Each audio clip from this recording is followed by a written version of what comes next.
In his book, The Blue Zones, Lessons for Living Longer from the People Who've Lived the Longest, National Geographic journalist Dan Guttner outlines 9 lifestyle habits that people who have lived well into an advanced age have in common.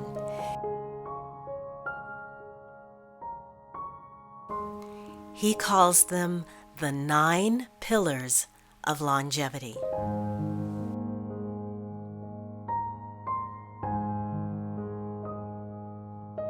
Well, gardening outside satisfies 3 of these 9 pillars. These pillars are to move naturally, manage stress, and eat lots of plants. In addition, gardening outside exposes you to fresh air and lots of vitamin D. Gardening incorporates movement into your daily tasks rather than setting aside a particular time to officially exercise. You naturally alternate movement with rest. Planting flowers, herbs, fruits, veggies, etc. is also really good for your mental health. Gardening has been found to delay the symptoms of dementia. Also, doing physical activity while being exposed to or in nature has been linked to longevity. And tending to your garden easily helps you get the recommended weekly amount of exercise. Finally, you will reap the fruits of your labors by being able to harvest fresh food. Good for your health and good for your wallet.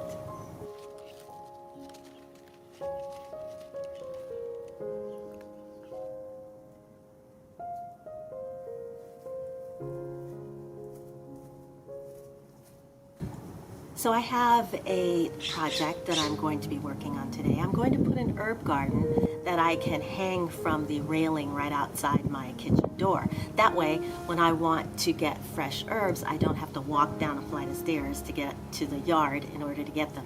So I'm going to show you how I did that. And additionally, I have some other plant and garden related stuff that I need to get done today, so I'll show you that too. So come along with the Free Range Diva while I'm doing gardening for your health.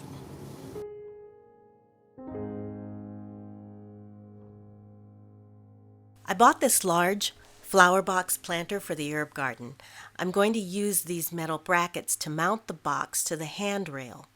Now, though this box has 1 drainage hole, I want to put 2 more holes in it, so that's the first thing I'm going to do.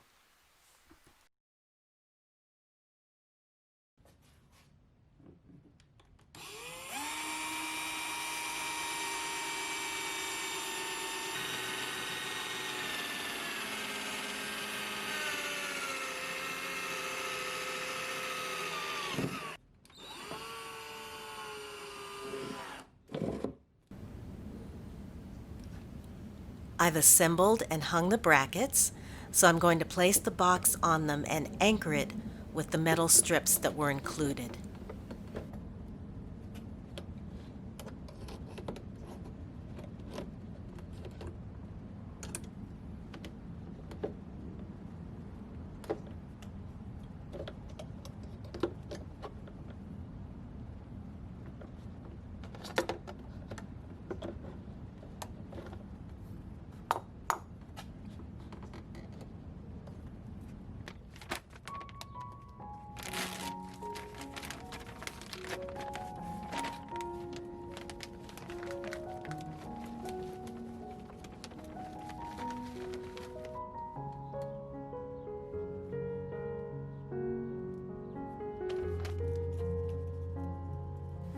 I'm planting 1 tomato plant.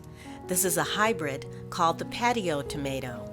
It grows very compact, which makes it a great choice for a container.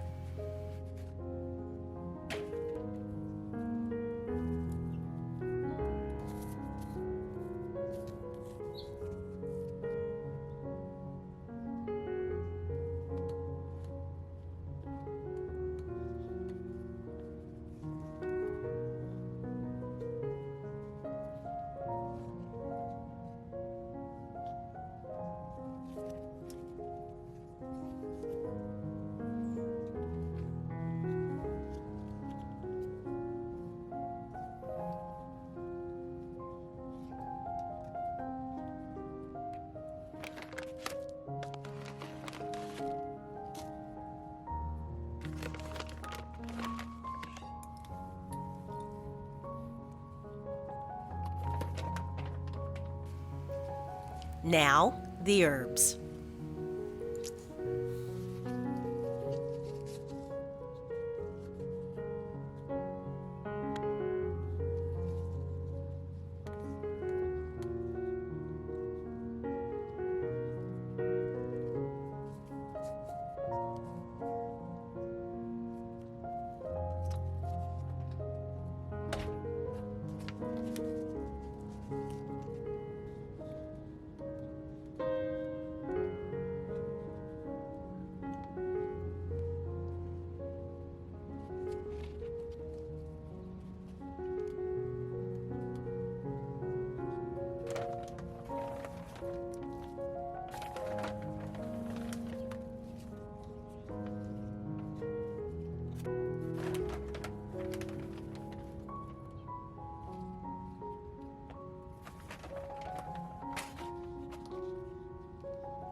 Aha! Look what arrived in the mail today.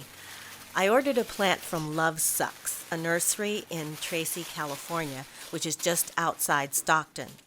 It's been in the mail for 7 days. 7 days! Good grief, I could have driven up there and back 5 times. Okay. Then, this is a Peperomia Axillaris. It's one of the more succulent peperoma varieties, which is why it's still alive. It's dehydrated and it's lost some leaves. So I'm going to pour some water into its little pouch here to start rehydrating the roots. Then pot it up and give it a good drink. I can also propagate those leaves by sticking them in some moist soil.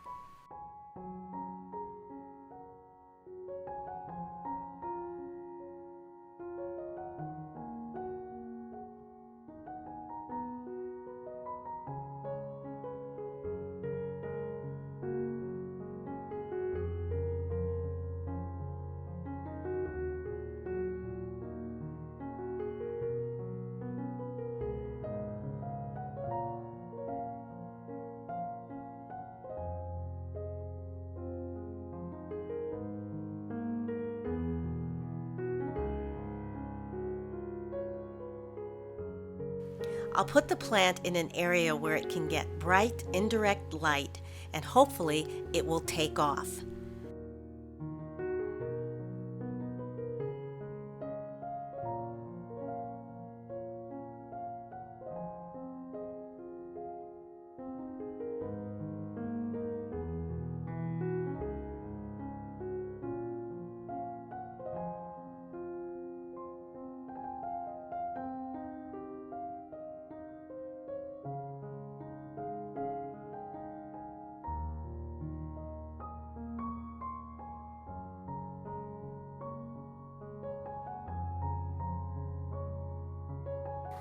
So since I had the soil out, I decided to do a little bit of plant maintenance. We're going to start with this Synthaptis Pictus right here. That looks pretty bad. And I think that this is ready to come out of its pot. And once I do, I'm going to put it in a bigger pot and then trim it back a little bit and propagate some of these leaves so that I could add them back into the pot to make it more full. So let's start with that.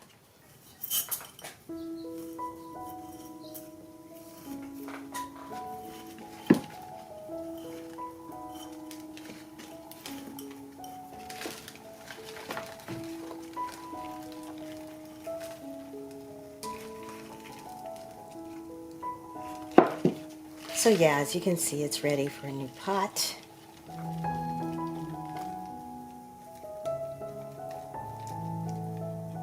It's been in that one for a little over a year.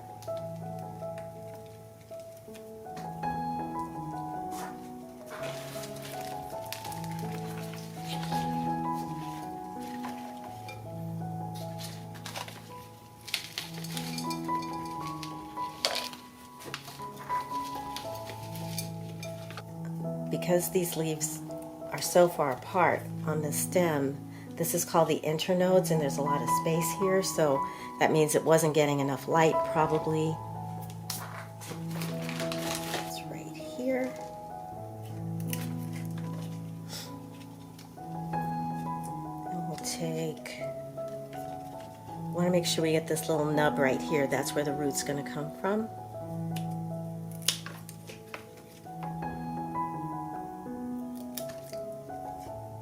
Same thing with this leaf.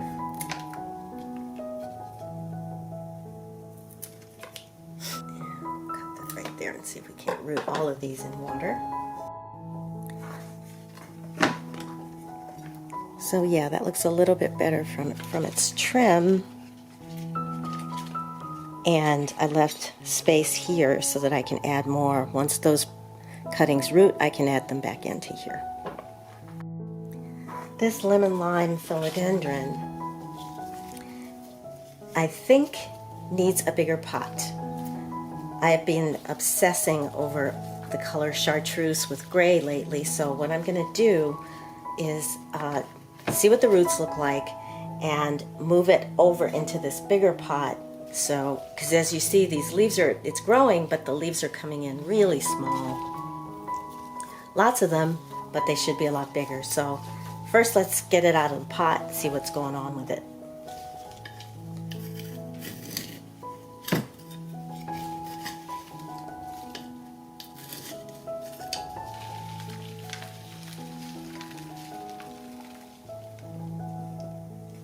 Okay, so it's not root bound. So I'm going to put the whole thing over here just to give it. These roots actually, these roots look like they're not getting enough water. And I'm seeing dry patches in the soil, so this hasn't been getting enough water. So now we know what's happening here. Let's see. Yeah, I'm going to move it over here. I'm going to make the soil a little less well draining. I'm going to reuse this. I'll show you. To cover the drainage hole so that the roots won't come out, I use these sheets. These are macrame. No, these are embroidery sheets that I get from the craft store, and they're 25 cents a sheet. I cut them into small pieces like this, and I put them in the base of the pot, like so. What that does is it just keeps the roots from coming out of the drainage hole in the pot. So, also this has been in there for about a year, so it's nice to refresh the soil too.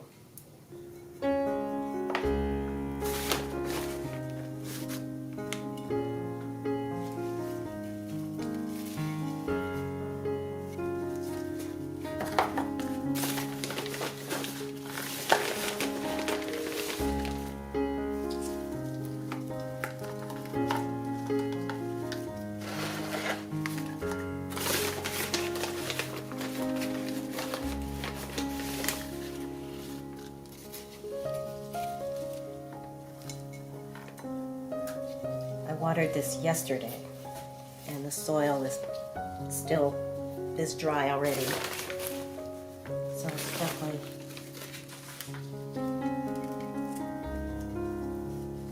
All right, let's see if it does better.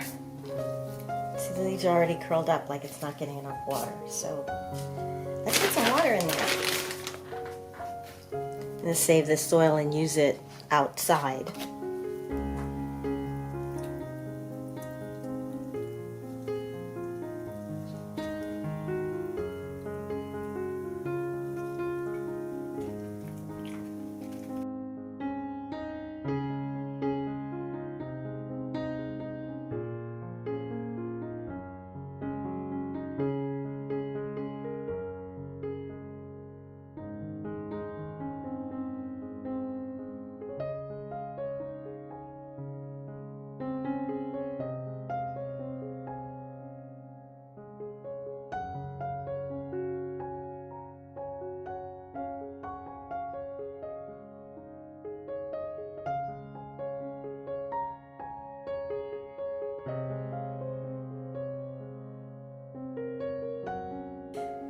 Thank you so much for watching today. Now do me a favor and take yourself outside to do some gardening. Whether it's containers or beds, veggies or flowers, it will brighten your day, lift your spirits, and remind you that, like madness, is the glory of this life. See you soon!